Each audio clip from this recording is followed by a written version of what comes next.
നിലമ്പൂരിൽ യു.ഡി.എഫിനും അൻവറിനും പൂട്ടിട്ട് CPM. അവസാന ലാപ്പിൽ സസ്പെൻസ് സ്ഥാനാർത്ഥി കളത്തിലിറക്കി. CPMനെ നിലമ്പൂരിനെ പേടിയാണോ? സ്വന്തം ചിഹ്നത്തിൽ ഒരു സ്ഥാനാർത്ഥിയെ നിർത്താനുള്ള കെൽപ്പുണ്ടോ എന്നുള്ള ചോദ്യങ്ങളെല്ലാം ഉയർന്നു വന്നിരുന്ന സാഹചര്യത്തിലാണ് പുതിയ തീരുമാനം. നിലമ്പൂർ ഉപതെരഞ്ഞെടുപ്പിൽ LDF സ്ഥാനാർത്ഥിയായി CPIM സംസ്ഥാന സെക്രട്ടേറിയറ്റ് അംഗം M. സ്വരാജ് മത്സരിക്കും. CPIM സംസ്ഥാന സെക്രട്ടേറിയറ്റ് യോഗത്തിനു ശേഷം സെക്രട്ടറി MV ഗോവിന്ദനാണ് സ്ഥാനാർത്ഥിയെ പ്രഖ്യാപിച്ചത്. ഇതോടെ നിലമ്പൂരിൽ മത്സരം കടുക്കും. രാഷ്ട്രീയ പോരാട്ടമാണ് നിലമ്പൂരിൽ നടക്കാൻ പോകുന്നതെന്നും PV അൻവർ പാർട്ടിയെ ഒറ്റുകൊടുത്ത യൂദാസ് ആണെന്നും MV ഗോവിന്ദൻ സ്ഥാനാർത്ഥി പ്രഖ്യാപനത്തിന് പിന്നാലെ പ്രതികരിച്ചു. രാഷ്ട്രീയ പ്രാധാന്യമുള്ള മണ്ഡലമാണ് നിലമ്പൂർ. സഖാവ് കുഞ്ഞാലിയുടെ നാടാണ്. PV അൻവർ ഇടതുമുന്നണിയെ വഞ്ചിച്ചു. കാല് പിടിക്കുമ്പോൾ മുഖത്ത് ചെളി വാരി എറിയുന്നുവെന്നാണ് അൻവർ UDFനെ കുറിച്ച് പറഞ്ഞത്. അൻവറിന്റെ ദയനീയ ചിത്രം കേരളം കാണുന്നുണ്ടെന്നും MV ഗോവിന്ദൻ പറഞ്ഞു.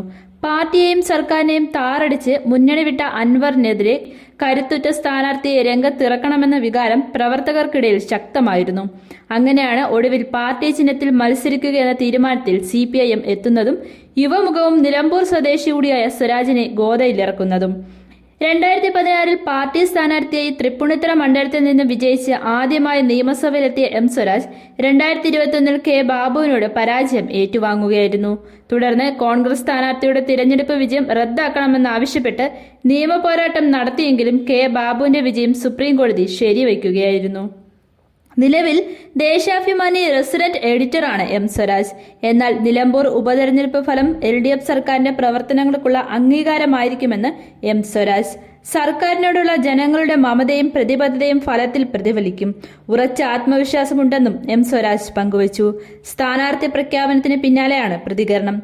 LDF വിജയിച്ചിട്ടുള്ള മണ്ഡലമാണ് നിലമ്പൂർ. കേരളം ഭരിക്കാൻ നല്ലത് ഇടതുപക്ഷമാണെന്ന അഭിപ്രായം പൊതുവിലുണ്ട്. സർക്കാർ നടപ്പിലാക്കിയ വികസനക്ഷേമ പ്രവർത്തനങ്ങളാണ് അതിന്റെ അടിസ്ഥാനം.